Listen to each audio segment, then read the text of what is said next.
Greetings, QCS build fans, and welcome to another episode of We're Not Building a Server.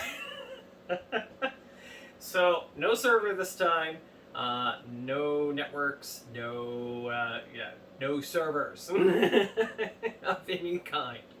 We're actually going to do a regular desktop for once, so yay!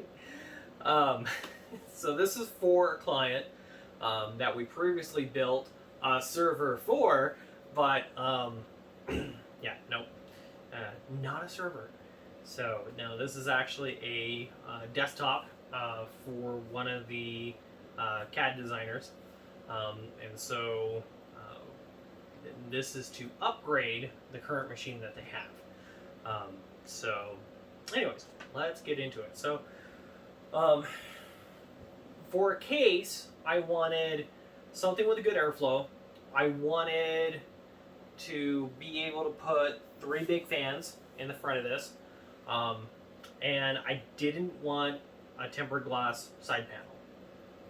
You know how hard that is to find right now. It's freaking impossible almost. And then in a case that's of good quality, that's the other kicker. So what I ended up going with is this is the Fractal Meshify C. Now this is a very well reviewed case, but I've also never used any Fractal anything before. So this is going to be a new experience for me. The other trick is this gives us enough versatility to be able to kind of do whatever we want with this case later on down the road. So, but yeah, pretty awesome case. Let's see. You can see we're going to put a Ryzen 5.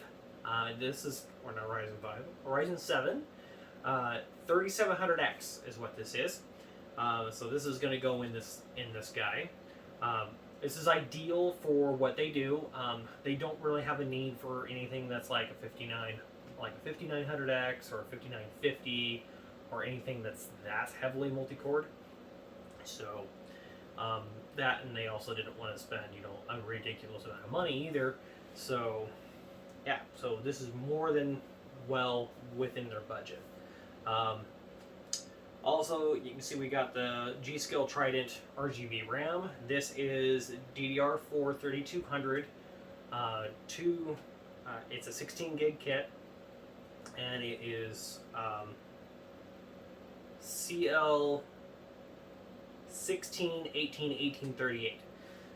So pretty good middle of the road RAM. It is Samsung B-die. But I know for a fact that with this chip, it's not going to overclock, but it will run XMP, no problem.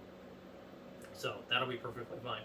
The other thing that you can see, we've got 2 NVMe drives. So we're going to run our operating system, which is going to be Windows 10 Pro, on our Silicon Power 256 gig NVMe Gen 3 drive. And then we're going to run, I have a 1 terabyte storage drive for all the applications and everything, and that is our Samsung SSD 980. Now, you probably noticed that we've been using a lot of these lately. The reason being is that they are slightly, at the time of filming, less expensive than the Samsung Evo Plus that they currently are replacing. So if you can save 10, 20, 30 bucks when you're building the system, why wouldn't you? So yeah, so that's one reason we've been using those a whole heck of a lot. The other thing is we're going to be using an AsRock B550 fan and gaming for AC. So this is the wireless one with the wireless dual band wireless built into it. The reason why we're going with B550 instead of X570 is mainly because of the fact that we don't need Gen 4 on both of our NVMe drives. For what they're doing, because most of the software and everything isn't actually run on the machine, it's ran, or on the desktop, it's ran off the server. And so because of that, there's not a ton of files and everything. They get pulled directly off the desktop itself. this is basically just for more for productivity, so that way they're not waiting around, waiting for files to transfer and load and everything else. Just kind of a bottleneck-free experience. So yeah, no need to go to X570 and go to that much extra expense, basically. So this has got more than enough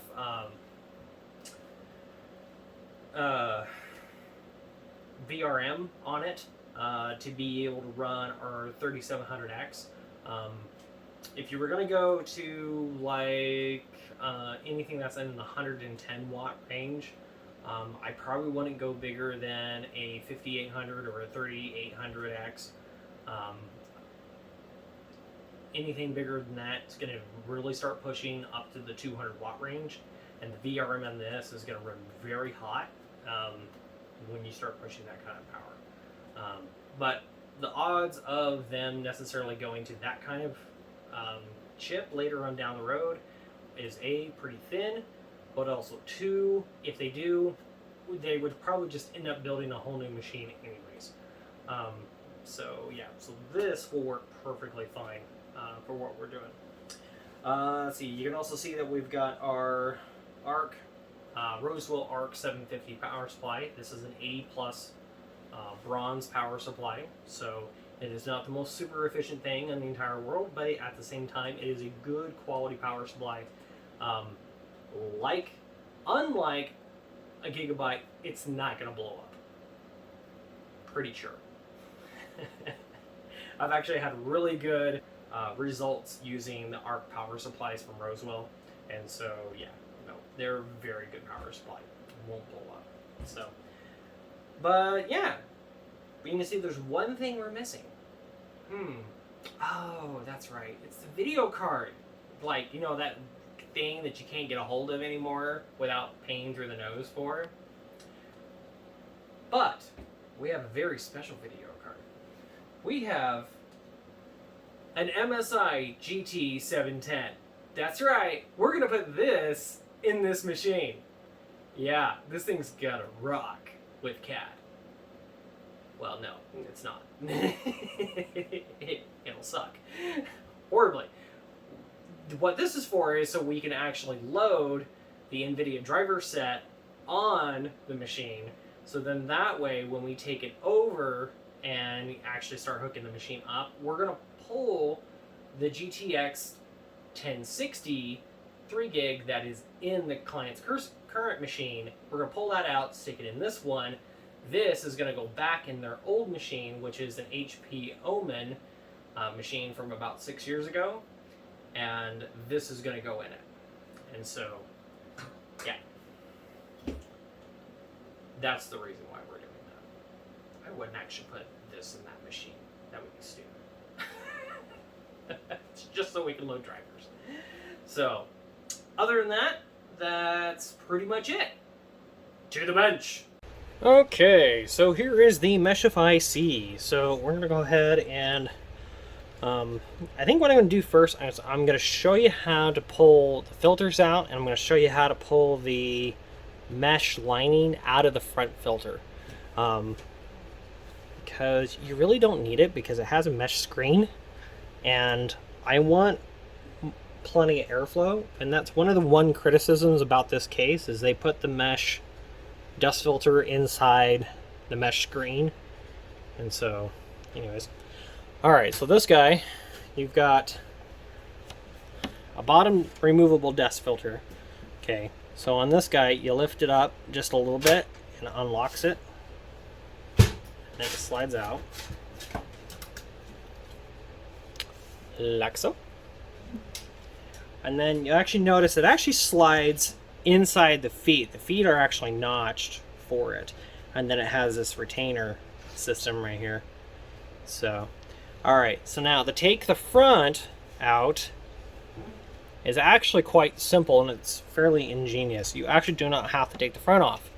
All you have to do is reach inside here and you push up and it pops out. And then pull it down, and you can see it's just got this retainer tab here that you push up on, and it flexes just enough And then it's got these two, there's these two tabs here, and they lock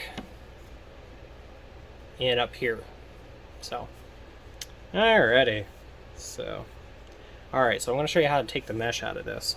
So, I mean, I guess if you had a really dusty environment, but you wanted to put some super heavy fans in this, you could. Now, the case comes with two Fractal fans. It comes with one 120 in here, and then it comes with in the front, and then it comes with one 120 in the rear. We're going to go ahead and upgrade that. So, alright, so then that takes the logo out. And we'll set that aside for the moment. Okay, so now, with that taken out, then we can easily take and all we have to do, because I'm going to do it this way, we just got to take and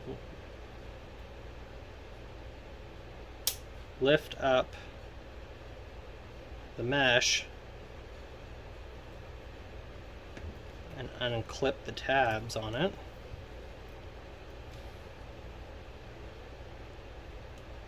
And I'm just using a fairly heavy metal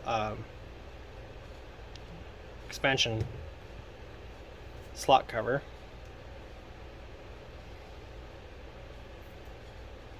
So if you work on a fair number of computers, you probably have a few of these laying around.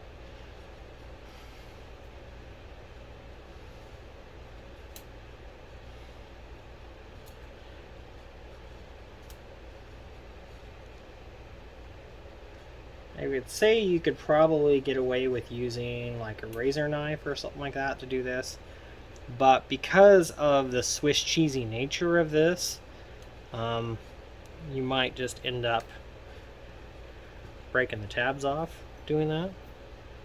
So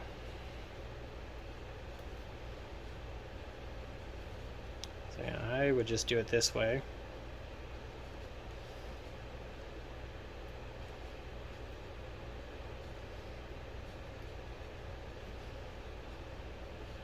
Okay, so just do one side. If you do one side, it should just kind of open like a book. And then you can take this out, set it to the side, and then close it back up.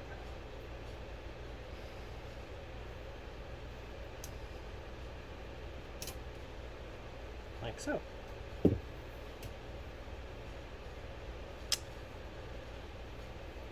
And then you can just take with your thumb and just roll the tabs back over really easily. Probably the easiest case mod you will ever do. So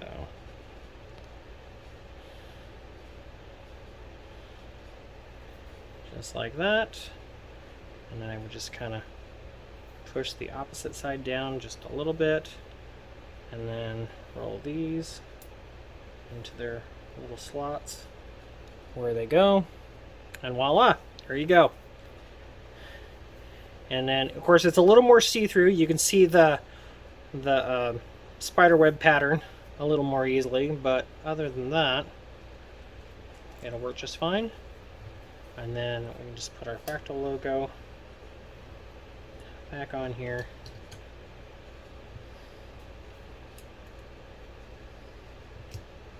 Oops.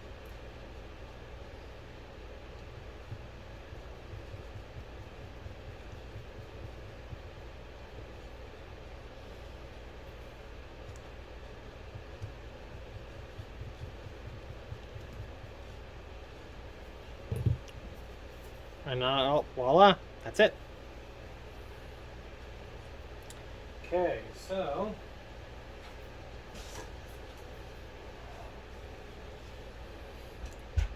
then we can take this guy and just slide this up here like that. Take this, voila, that's it. Works just fine. And it'll actually make cleaning this a little bit easier because this won't catch as much dirt. Plus you won't have to run the fans quite as high. So, yep, added bonus right there. Okay, so we're going to go ahead and take the plastic out.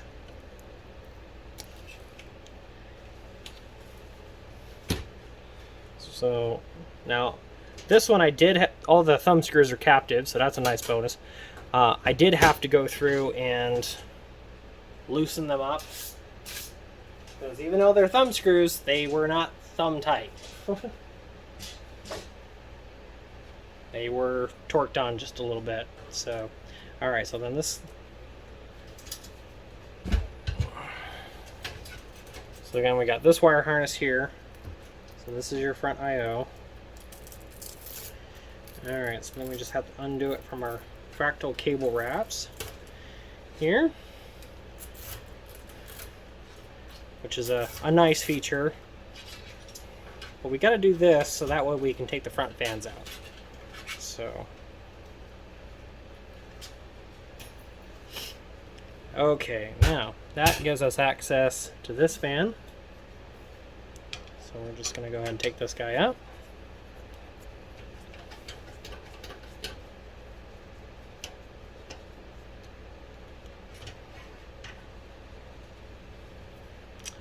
Okay, so now you can see you've got slots for 120 and 140 millimeter fans in this. But if you're going to put 3 120s in here, this piece has to come out and the drive cage has to move back. So which means you have to undo these screws here, loosen it, and slide it back, and then that will give you plenty of room to put your fans in. Alright, so then, oh, our accessory box fell out. Alright, so then we're going to take the main side panel off. And then we have to remove this panel right here, which comes out with these 2 screws right here.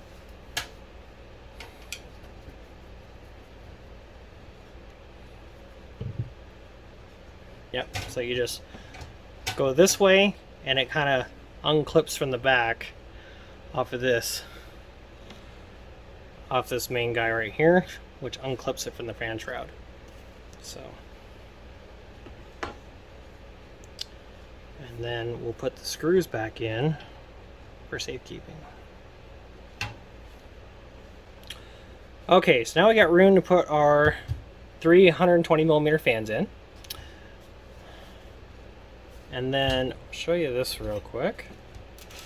So here you can see we have offset positioning for 2 120 millimeter fans or 2 140 millimeter fans. So this is actually really cool because if you use 120s, you could actually get, even if you had a really big motherboard with like super huge heat sinks on it for the VRMs, you could still put a full-size 240 thick boy rad with fans on this, and you would still have clearance for it. So yeah, so totally in theory, in this little case, you could do a 240 millimeter rad up here, and then you could do a 360 millimeter rad over here. So, and if you took the drive cage out, it would actually give you enough room to then be able, you could do like, you could do a full open loop system or something like that, and you wouldn't have to do AIOs. So yeah, very versatile case for far less than $100. All right, so this guy is going to go up here in this top upper position.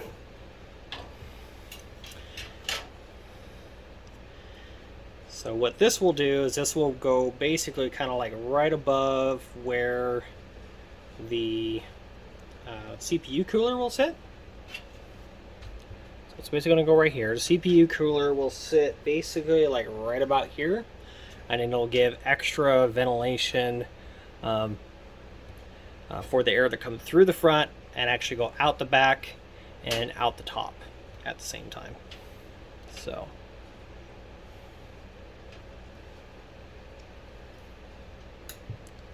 okay, there's our top exhaust fan, and there we go. Okay, all right, so now we're gonna go ahead and we're gonna put our RGB fans in.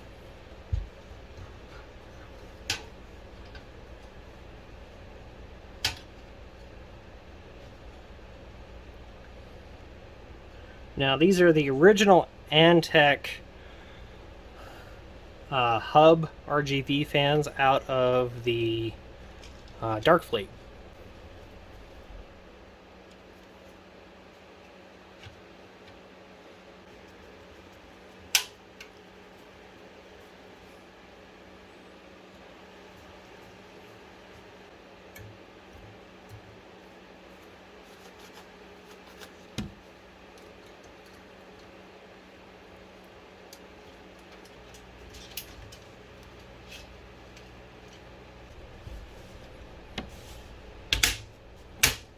Okay, and you can see from that our fans are going to glow right through there, so awesome.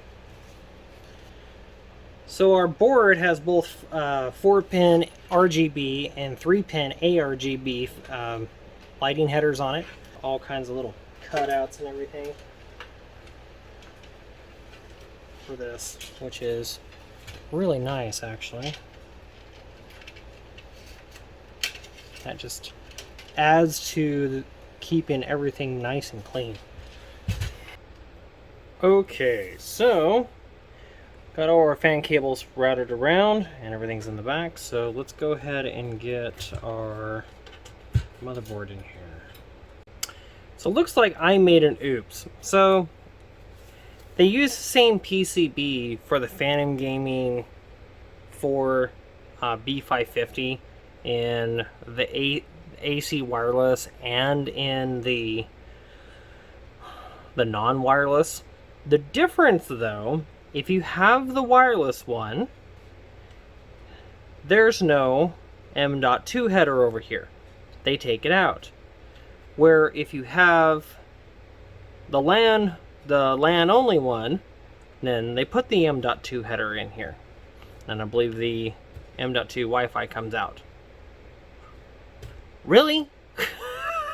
I mean, the Riptide has it. Now granted, the Riptide's a $200 board, but still, it's like you cut this, so then that way you could undercut your competition by 15, maybe 20 bucks. Yeah, I don't see the value in that. Anyways, well, moving on, we'll just use the SATA SSD instead. So instead of doing the M.2, we'll go ahead and I have some SIP 256 gig SATA SSDs. That'll work just fine for this. So, alright, moving on. Get this popped in here. Okay, so they give us the alignment standoff, but we gotta put the other one in. So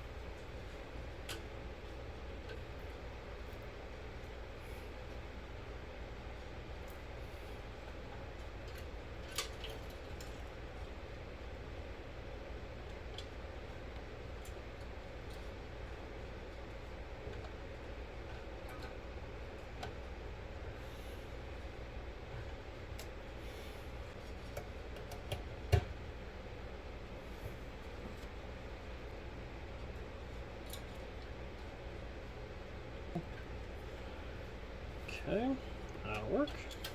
Okay, and then we got 3 more chassis fan headers down here on the bottom.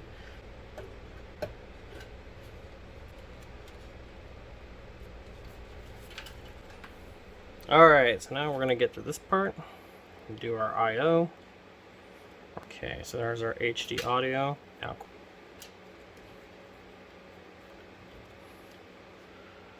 all of our power on switches and everything.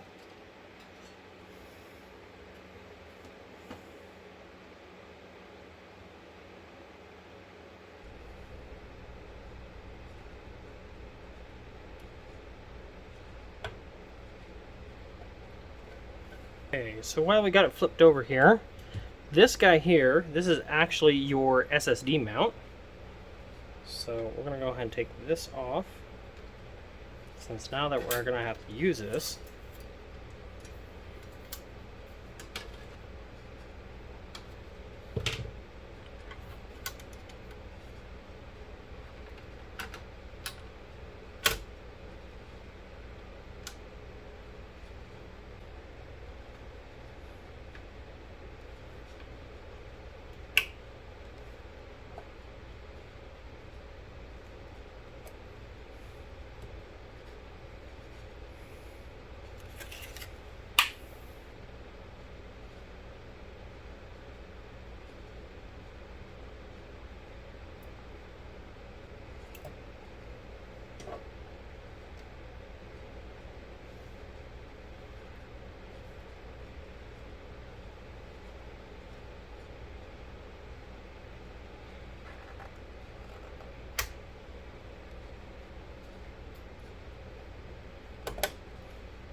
Okay, so your SSD 980 in here.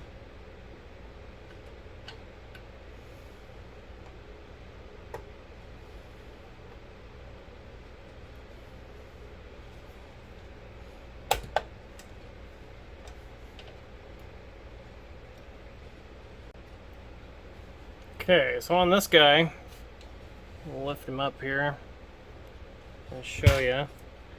Okay, so there's a your power supply actually has a bracket that actually comes out here, and you load it from the back.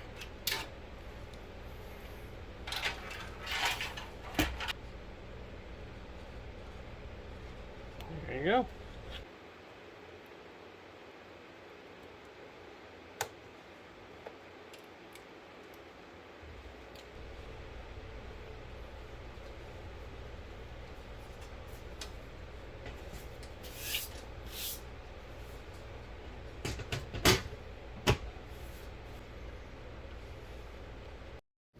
Here you can see the completed video card installation when I delivered the unit.